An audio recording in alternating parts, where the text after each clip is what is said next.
Ya, ada banyak hal yang saya merasa prihatin dan berharap tidak mundur lagi. Karena saya melihat memang ada cukup banyak kemunduran. Saya menyaksikan bahwa secara umum spirit reformasi menurut saya udah menguap. Walaupun warisan reformasi masih cukup banyak bisa kita saksikan. Menguap itu artinya era reformasi sudah berakhir? Ya tidak. Reformasi dulu kan spiritnya adalah satu, tuntutan populernya waktu itu kan pertama turunkan harga karena memang krisis ekonomi demikian parah. Harga-harga naik 2 kali lipat. Dan kedua adalah turunkan Soeharto. Sebuah kekuasaan tiran yang berkuasa selama 32 tahun dengan sangat kejam dan sangat sentralistik. Baru kemudian ada tuntutan-tuntutan lain, cabut Dwi Fungsi ABRI. Kenapa? Karena memang tentara menjadi instrumen Orde Baru waktu itu untuk melakukan kekerasan di berbagai tempat dan juga pencabutan Dwi Fungsi ABRI. Nah, semangat saya kira untuk membangun sebuah ekosistem yang demokratis, spirit untuk membangun sebuah keadilan ekonomi yang menjadi spirit pada saat itu, menurut saya tidak terlihat. Tidak terlihat? Tidak terlihat, walaupun warisannya masih ada. Kita saksikan bahwa kita masih menyaksikan ada BPJS gitu ya, ada beasiswa LPDP, ada BLT yang dulu tidak ada. Sejumlah warisan reformasi ada, tetapi spiritnya makin hari saya melihat bahwa itu tidak dimiliki oleh elit-elit kita. Oke, baik Syafiq. Usman Hamid dulu berada di Trisakti ketika teman-teman Anda kemudian ditembak ya. 27 tahun kemudian, apa yang Anda rasakan? Anda happy, Anda kecewa, atau Anda gimana? Hari-hari pertama ketika peristiwa 12 Mei 1998 itu terjadi adalah hari-hari yang kami bayangkan ke depan akan ada keadilan. Ternyata seperempat abad berlalu, keadilan itu belum juga terengkuh. Dan kita tahu bahwa bukan hanya keluarga dari mahasiswa yang gugur di dalam perjuangan reformasi belum mendapatkan keadilan, tapi juga ada banyak sekali masyarakat lainnya, termasuk keluarga-keluarga tragedi Mei, anak-anak mereka yang terbakar di pusat perbelanjaan, bahkan juga masyarakat Tionghoa yang rukonya terbakar, rumahnya diserang, atau misalnya perempuan-perempuan Tionghoa yang mengalami kekerasan seksual, perkosaan, sampai hari ini sepertinya terlupakan.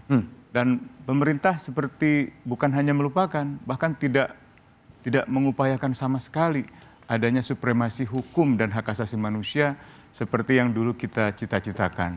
Tadi di awal ada introduksi pernyataan saya yang menyikapi pernyataan Menko Hukum, HAM, dan Imigrasi serta Lembaga Pemasyarakatan.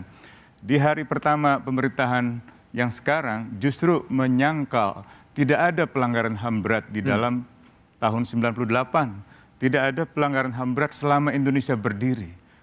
Pak Menko ini dasarnya apa? Hasil penyelidikan Komnas HAM terhadap tragedi-tragedi 98, dari mulai penembakan mahasiswa, kerusuhan Mei, sampai dengan penculikan aktivis, seluruhnya ada dalam 3 berkas disebut sebagai pelanggaran berat hak asasi manusia. Demikian pula kalau kita lihat misalnya hasil-hasil investigasi tim gabungan pencari fakta yang dibentuk oleh Presiden Habibie. Ada kerusuhan by design yang terjadi di balik serangan terhadap kelompok minoritas Tionghoa. Nah, hingga hari ini pemerintah seharusnya setidak-tidaknya menerangkan apa yang terjadi. Mengapa itu bisa terjadi? Mengapa ada kebencian dan serangan terhadap orang-orang dari Tionghoa misalnya gitu. Dan apa yang kita bisa perbaiki dari situ? Kalau memang belum bisa mendapatkan keadilan. Nah, alih-alih keadilan diberikan, justru penyangkalan. Ini kan menyakitkan keluarga korban yang berharap keadilan. Baik, Usman. Mas Kodari sebagai Wakil Kepala Staf Kepresidenan. Bagaimana Mas Kodari melihat 27 tahun reformasi yang Syafiq, saksi-saksi ada di sini, dan sekarang perjalanan 27 menurut evaluasi Anda gimana? Ya, tentu ada banyak kacamata ya yang bisa dipakai dalam melihat peristiwa tahun 98.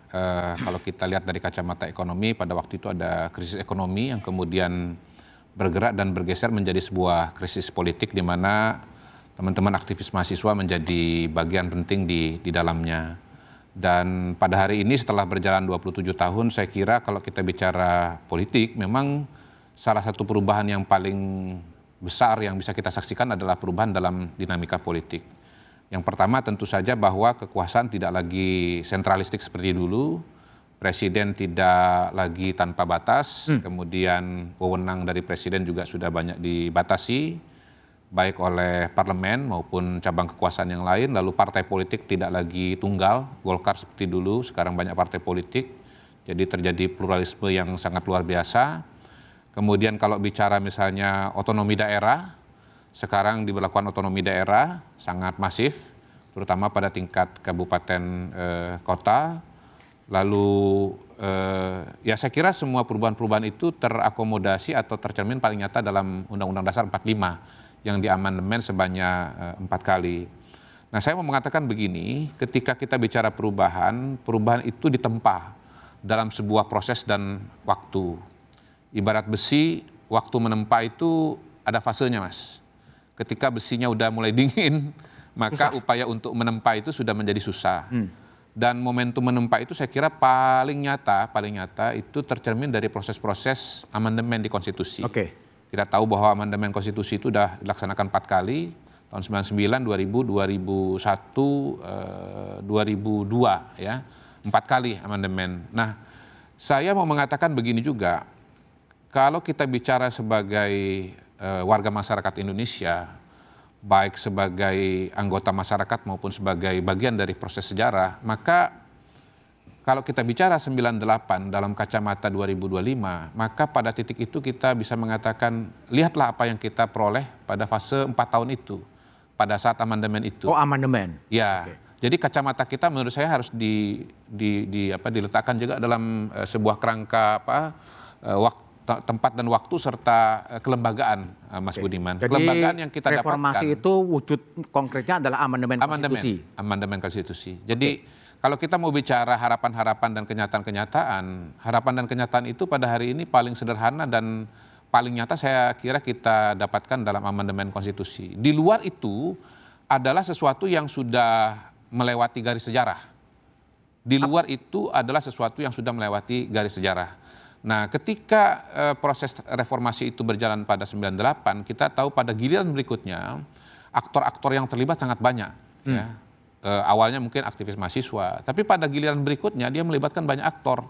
Kalau kita bicara perubahan-perubahan konstitusi misalnya, yang mendominasi pada proses itu adalah tokoh-tokoh yang kemudian nama-namanya itu muncul pada proses-proses amandemen, terutama yang tanda tangan pada waktu itu. Kita lihat misalnya Pak Amin Rais sebagai Ketua MPR, mungkin Pak Osman Sabtaodang, dan nama-nama lainnya. Artinya Bung Kodari mau bilang bahwa reformasi telah selesai dengan konstitusi di amandemen? Tergantung kembali lagi kacamatanya, tetapi saya mau meletakkan, tadi sebelum acara ini kan saya berdiskusi dengan sahabat lama saya, Syafiq Ali, ya. Penampilan Syafiq ini 27 tahun nggak berubah, Mas. Nggak berubah, iya. Cuman lebih wise aja, lebih wise ya, kelihatan lebih sejuk lah gitu ya. Tapi rambut panjangnya masih sampai sekarang. Ya, bahkan rambut panjangnya nggak berubah, Mas. Nggak berubah juga. Iya, oke. Ini kan sahabat lama semua.